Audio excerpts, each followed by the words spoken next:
行政院伫今年2月核定120多亿基金，希望4年内会当甲台湾猪的产业做一个大升级，包含着肉品的规格化到冷链技术。不过，猪农却认为讲这速度太过慢，发到台湾猪的育成率太过低，加上饲猪的成本是愈来愈悬，除了补助，也希望有奖励猪仔注意放射的办法，稳定品质甲产量。也若讲到咱全台湾上界大的肉品拍卖市场是伫咧昆林，伊已经规划用20亿，按算明年就一个符合国际卫生标准的冷链屠宰线。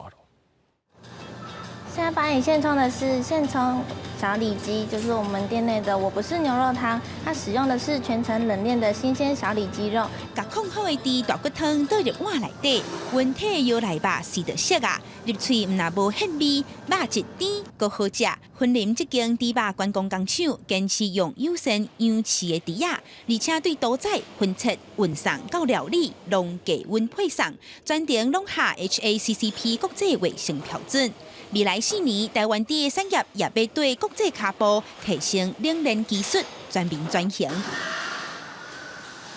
有45年历史，台湾上大的肉品市场昆林，一天拍卖2300只肉猪，已经规划20亿，估计明年8月份就会有全新符合国际规格的冷链屠宰线。屠宰线，阮1点钟大概当排100只左右。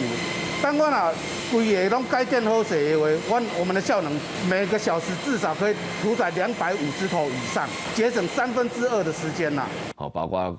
甲精租甚至爱过去贷款。整个的计划内面，第1期咱差不多爱开咧差不多10亿，就是要来投入第一，先改善伊的设备，包括污水的处理；第二就是包括伊屠宰线用新的，而且全部爱符合到就是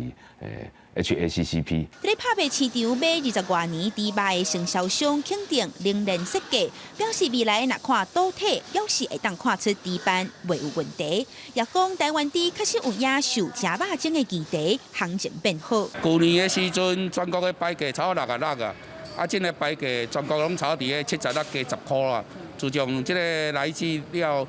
猪价变到稳定啊。根据农委会统计，今年到5月底，国内计供饲547万3000多只的猪，比去年同一个时阵减3万9千只。猪农讲，以今年养饲的成本来看，平均一只猪母爱生18只，不过才生14只而已，育成率算低。杨友成讲，即马进口的饲料因为疫情脱港，拢贵松松，除了爱生炖起来，也爱增加饲料的使用率。像等阵即阵嘛足欠的嘛。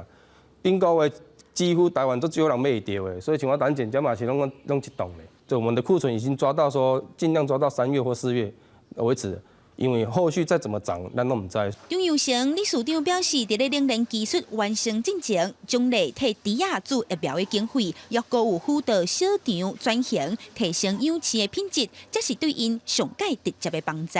但是我想上惊就是讲，后壁加拿大是西班牙的猪肉，因的猪肉无来克多巴胺，规格阁足好的。这才是咱台湾猪饲猪上农民上大的威胁。除了补助以外，看要用奖励的方式，让咱饲猪哦做疫苗防疫上，或是说疾病的清除更确实。